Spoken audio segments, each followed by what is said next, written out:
Cerdas Daniel ini ya. Oke. Dia dibentuk sebagai berhala. Wow. Sekali lagi, coba baca Yesaya 44 ayat 13 sampai 20. Yesaya 44 ayat ke-13 sampai 20 ya sahabat. Di situ Tuhan sendiri sampai bilang gitu, kalau ini kayu yang lu gunakan untuk membuat patung yang cantik, yang indah, yang ganteng, dan patung yang sama lu gunakan buat masak, buat bakar kayu untuk menghangatkan badan lo. Dan abis itu patung yang sama yang lu gunakan tiba-tiba lu sembah-sembah. Itu kalau dalam Islam mbahnya syirik gitu. Mbahnya kesyirikan dan diancam tidak akan diampuni oleh Allah, menyekutukan atau menduakan Tuhan Sang Pencipta. Itu kurang ajar. Itu apa, kejahatan luar biasa kalau dalam Islam. Itu bodoh. Sepakat. Again, bukan gue yang ngomong. Yesaya 44 ayat 13 sampai 20. Nah, jadi buat yang protes soal ini ya kalian akan beradu dengan Yesaya 44 ayat 13 sampai 20 tadi. Sepakat. Right? Jadi di situ gue setuju kalau misalnya ada unclean spirit di patung. Oke. Itu dia 5 hal yang gue setuju dengan UAS di pembicaraan kita.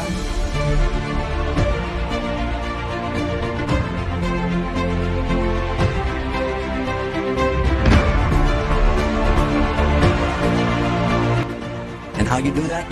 I'm going to give you 5 words in the English language. They have to be all at the same time. Surrender, submission, obedience, sincerity, and peace. Do you want those things in your life? Yes, sir. I do too. Be in peace with it. This word in Arabic is one. Takes 5 words in English. You know what the word is in Arabic? Islam. Islam. Really? That's the word.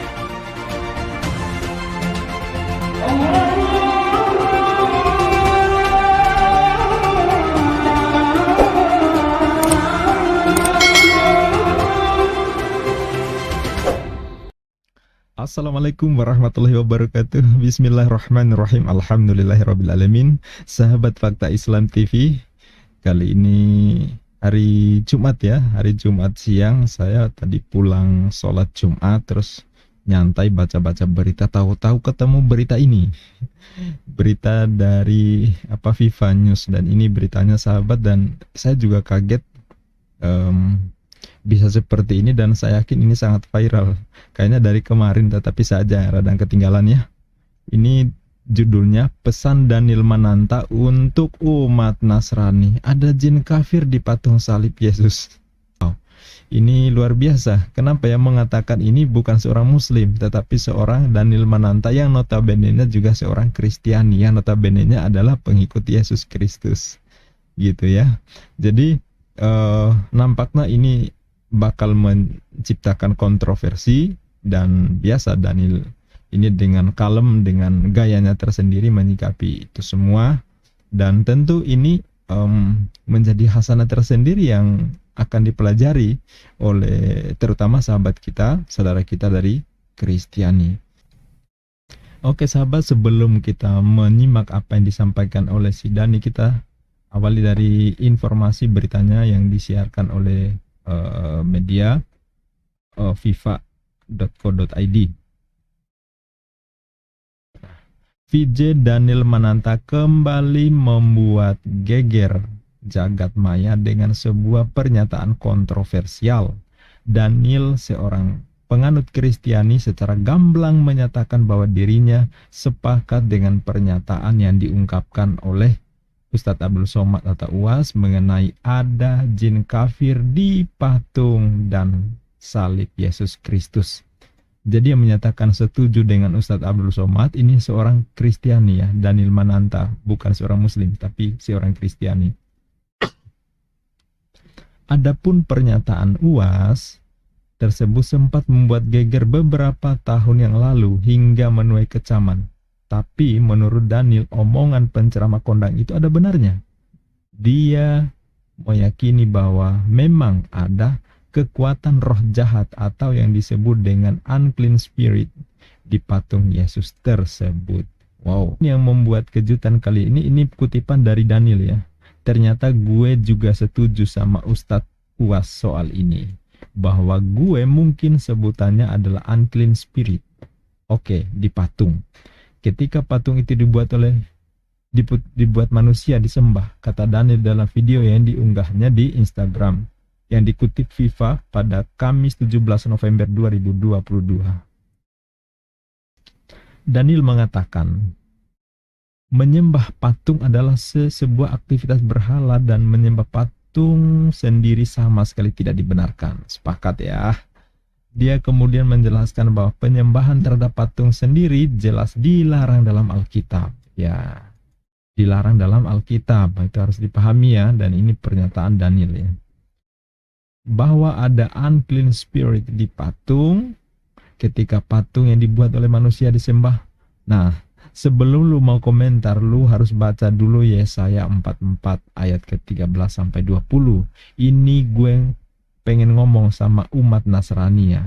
Ini dicatat dalam buku sejarah, tegas Daniel, tegas dia ya. Oke. Lanjutannya beritanya. Ya. Nah, karena pembahasan tersebut cukup sensitif, Daniel lantas meminta supaya para pengikut Yesus membaca Alkitab terlebih dahulu sebelum menuangkan pendapatnya di kolom komentar. Artinya di sini Daniel sadar ya, bahwa apa yang dikatakan ini akan menyebabkan kehebohan tersendiri, akan menuai respon yang mungkin tidak terduga atau bahkan sudah diduga tapi lebih sadis daripada yang diperkirakan. Makanya dia mencoba memberi saran bahwa silakan baca Yesaya ayat 13-20 sekali lagi. Ini buat orang-orang yang mengaku sebagai pengikut Yesus. Gua ingin kalian baca dulu Yesaya 44 pasal 13-20 baru lo bisa komentar.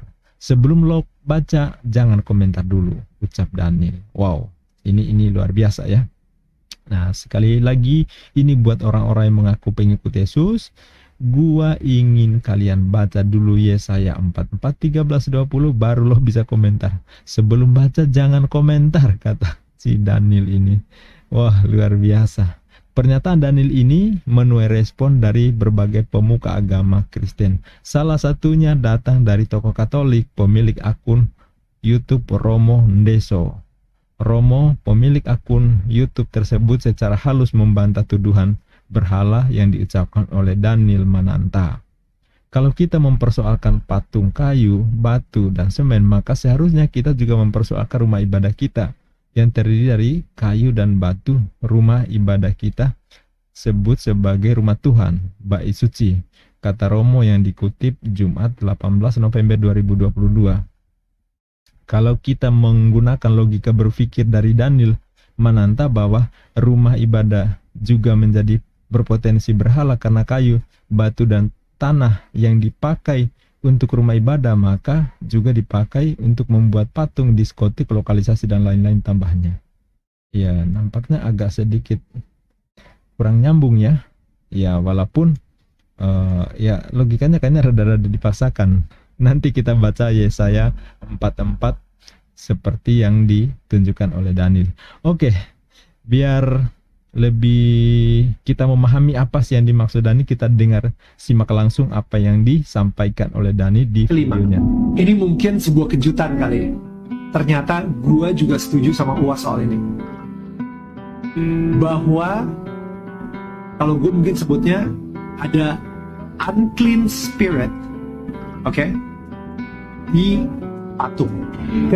Ya oke. Jadi ya seperti yang diberitakan tadi ya. Dia menyampaikan bahwa dia tidak menyebut jin kafir seperti yang dikatakan Uas, tetapi dia lebih mengatakan bahwa unclean spirit, ya roh jahat gitu ya. Oke. Jika patung yang dibuat oleh manusia disembah, wait, sebelum lo mau komentar, lo harus baca dulu. Ini again buat orang-orang yang mengaku sebagai pengikut Yesus, oke? Gue pengen kalian baca dulu Yesaya 44 ayat 13-20. Yesaya 44 ayat 13-20. Nanti kita tunjukkan ayatnya ya. Kita review ayatnya. Ya, kita dengarkan dulu pernyataan Daniel ini. Baru lu bisa komentar di bawah. Oke, lu harus baca itu dulu. baru lu bisa komentar. Sebelum lu baca itu, jangan komentar dulu. Oke, Siap. ini gue pengen ngomong kepada umat Nasrani ya. Ini tercatat di buku sejarah. Nebukadnezar itu penasaran banget seperti apa sih bentuk atau wajah dari Tuhannya bangsa Israel. Sehingga dia dengan beraninya itu masuk ke satu ruangan yang ini ruangan yang paling suci di situ. The Holy of the Holies. Ya, yang kadang-kadang kalau misalnya di perjanjian lama itu sering banget orang gak sengaja masuk, meninggal langsung. Wow. Kalau misalnya dia tidak menyucikan diri dia sendiri atau menyembelih kurban gitu. Raja Nebukadnezar saat itu dengan sangat kurang ajar, dia masuk ke dalam ruangan tersebut, Holy of Holies. Apa yang dia lihat? Apa yang dia temukan? Tabernakel, di atasnya ada kayak malaikat cherubim, dan habis itu malaikat cherubim itu ada dua, ngejagain apa? Ngejagain siapa? Dia ngelihat kiri kanan, mana bentuk muka atau bentuk tubuh Tuhannya bangsa Israel ini? Mana? Dia nyari-nyari. Ya, ini mencari-cari Tuhan ya, bentuk sosok, wajah, fisik, image Tuhan itu seperti apa. Dan saya juga penasaran kira-kira seperti apa ending dari ceritanya si Daniel tentang Nebukadnezar ini. Gak ada sama sekali. Dan itu dia kenapa Tuhan marah banget kalau misalnya dia dibentuk sebagai patung. Betul, sepakat ya. Kok persis seperti dakwah Muslim ya, bahwa kita nggak boleh membuat patung, sama sekali nggak boleh, dan menggambarkan, mengimajinasikan Tuhan. Cerdas Daniel ini ya. Oke. Dia dibentuk sebagai berhala. Wow. Sekali lagi, coba baca Yesaya 44 ayat 13 sampai 20. Yesaya 44 ayat ke-13 sampai 20 ya sahabat. Di situ Tuhan sendiri sampai bilang gitu kalau ini kayu yang lu gunakan untuk membuat patung yang cantik, yang indah, yang ganteng, dan patung yang sama lu gunakan buat masak, buat bakar kayu untuk menghangatkan badan lo. Dan abis itu patung yang sama yang lu gunakan tiba-tiba lu sembah-sembah. Itu kalau dalam Islam mbahnya syirik gitu. Mbahnya kesyirikan dan diancam tidak akan diampuni oleh Allah, menyekutukan atau menduakan Tuhan Sang Pencipta. Itu kurang ajar. Itu apa, kejahatan luar biasa kalau dalam Islam. Itu bodoh. Sepakat. Again, bukan gue yang ngomong. Yesaya 44 ayat 13 sampai 20. Nah, jadi buat yang protes soal ini ya kalian akan beradu dengan Yesaya 44 ayat 13 sampai 20 tadi. Sepakat. Right? Jadi di situ gue setuju kalau misalnya ada unclean spirit di patung. Oke. Itu dia 5 hal yang gue setuju dengan UAS. Dulu ketika Ustadz Abdul Somad mengomentari soal ini, soal ada jin kafir di atas patung, di dalam patung yang ditanyakan saat itu adalah patung Yesus, tentu menimbulkan kehebohan tersendiri dan menimbulkan kontroversi. Kita bisa maklumi lah ya, ada dari umat tertentu yang merasa tidak terima dengan pernyataan Ustadz Abdul Somad, walaupun Ustadz Abdul Somad menyampaikan itu menanggapi pertanyaan seorang jamaah pengajian, dan itu pun di dalam internal pengajian Muslim di dalam masjid, dan Ustadz Abdul Somad pun menyampaikan dari sisi pandangannya sebagai seorang Muslim, tetapi tetap saja ada yang melaporkan ya, seorang Daniel Mananta yang nyenggol-nyenggol, yang ya ini terkait persoalan keyakinan beragama, ini juga nggak mudah.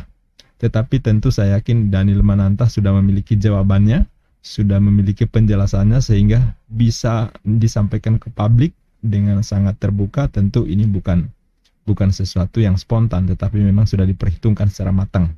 Baik, sekarang langsung kita masuk ke Alkitab seperti yang diminta oleh Daniel Mananta, yaitu Yesaya 44 ayat ke-13 sampai 20. Oke, kita menuju ke ini. Kebodohan pemuja patung. Oke, kita mulai di 449 ya, walaupun tadi yang diminta oleh Daniel ayat ke-13 sampai 20, tapi akan lebih baik kita mulai dari judul ini ya, di ayat 44 ke 9. Nah, kebodohan pemuja patung, ya iyalah, bodoh banget pemuja patung. Atau patung gak bisa ngapa-ngapa disembah. 44 ayat ke-9. Orang-orang yang membentuk patung semuanya adalah kesia-siaan, dan barang-barang kesayangan mereka itu tidaklah memberi faedah. Penyembah-penyembah patung itu tidaklah melihat dan tidaklah mengetahui apa-apa. Oleh karena itu mereka akan mendapat malu. Nah, ini bunyi ayatnya seperti ini ya. Saya nggak menambah-nambah, nggak mengurang-urang ini.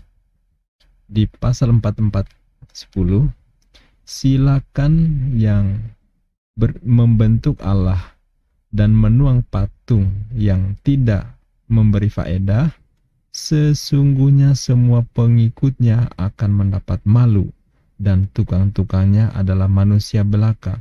Biarlah mereka semua berkumpul dan bangkit berdiri. Mereka akan bergetar dan mendapat malu bersama-sama. Para tukang besi yang membuat dalam bara api dan menempanya dengan palu, ia mengerjakannya dengan segala tenaga yang ada di tangannya. Bahkan ia menahan lapar sehingga habislah tenaganya, dan ia tidak minum sehingga ia merasa lesu. Sehingga ia letih lesu maksudnya. Tukang kayu menentangkan tali, mengukur dan membuat bagan sebuah patung dengan kapur merah.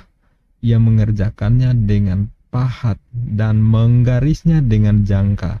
Lalu ia memberi bentuk seorang laki-laki kepadanya, seperti seorang manusia yang tampan, dan selanjutnya ditempatkan dalam kuil.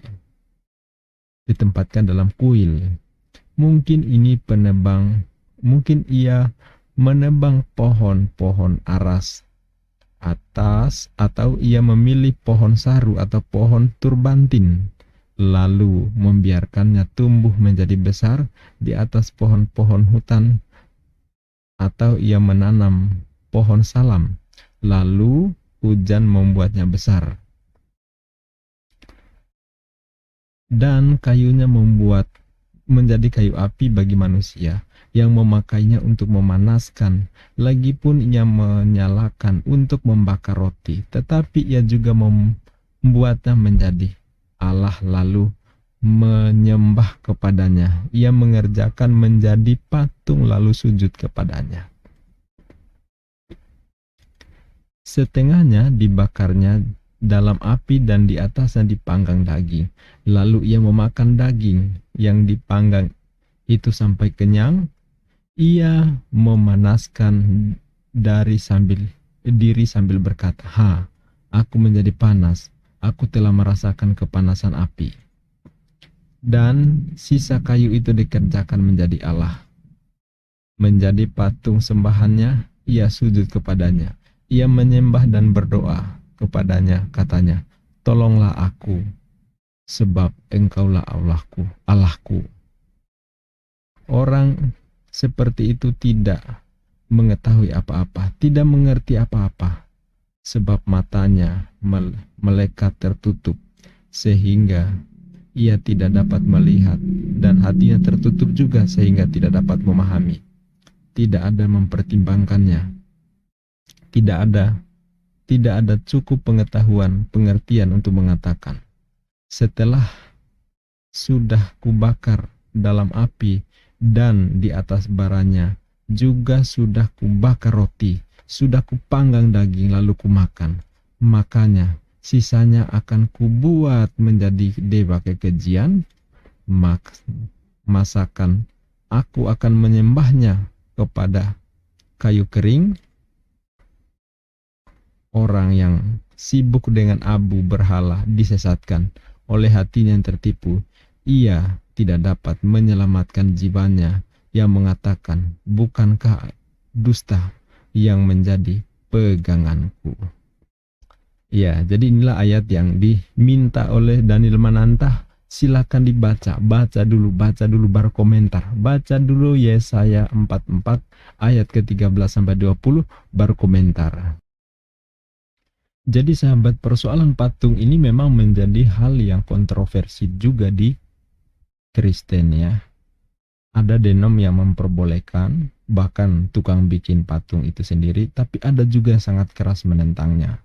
Contoh seperti di denom Katolik, itu lebih identik dengan seperti yang menempatkan patung-patung di altar, jadi penggambaran di patung Yesus, Bunda Maria.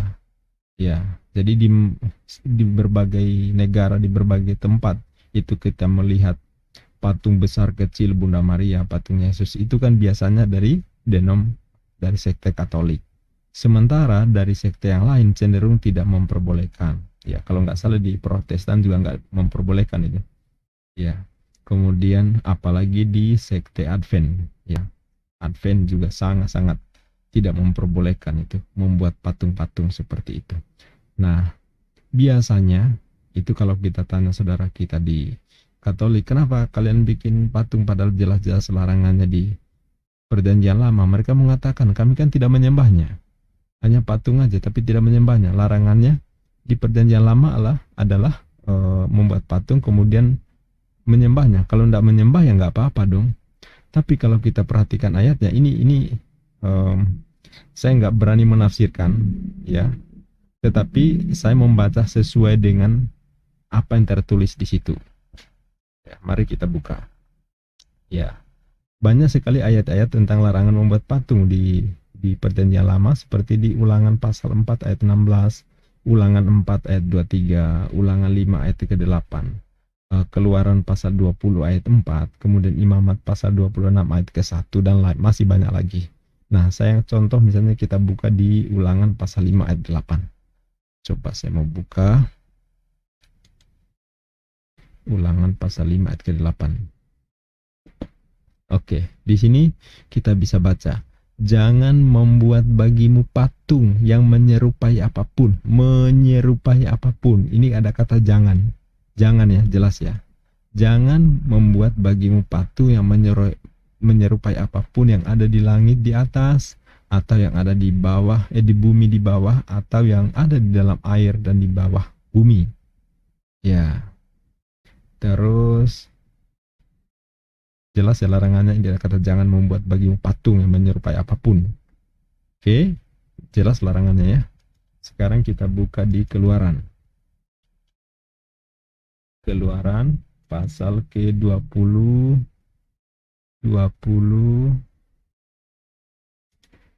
ayat ke-4. Ya.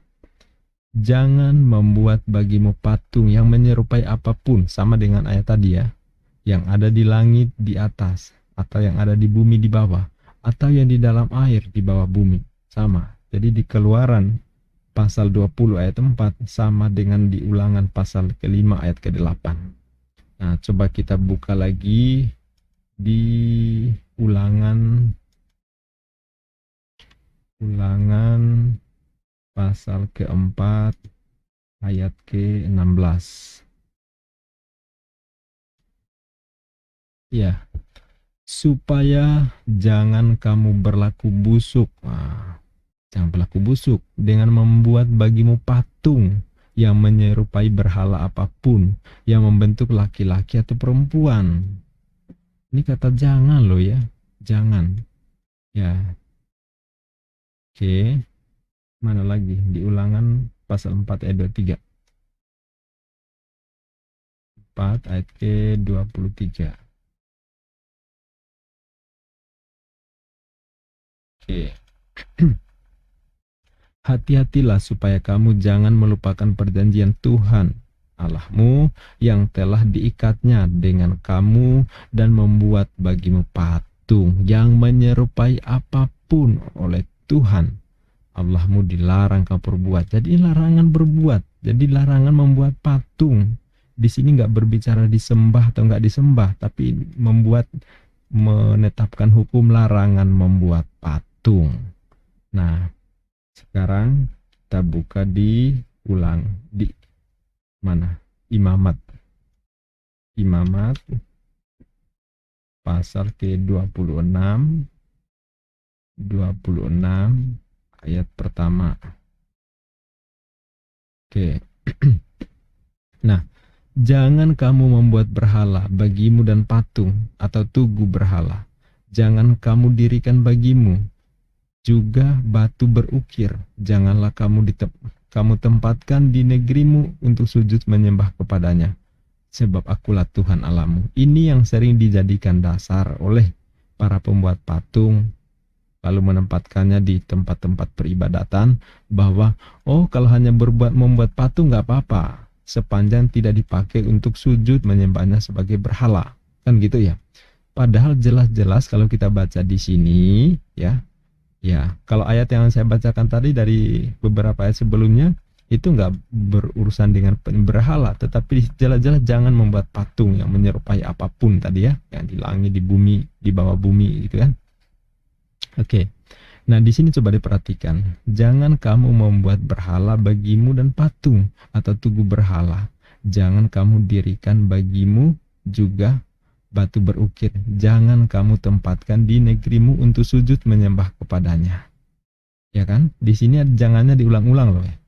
Bukan mengatakan bahwa jangan kamu membuat berhala lalu sujud, bukan. Di sini juga tidak disebutkan jangan kamu membuat bagimu patung dan atau lalu sujud menyembahnya. Tidak, di sini jangannya diulang-ulang. Ya kan?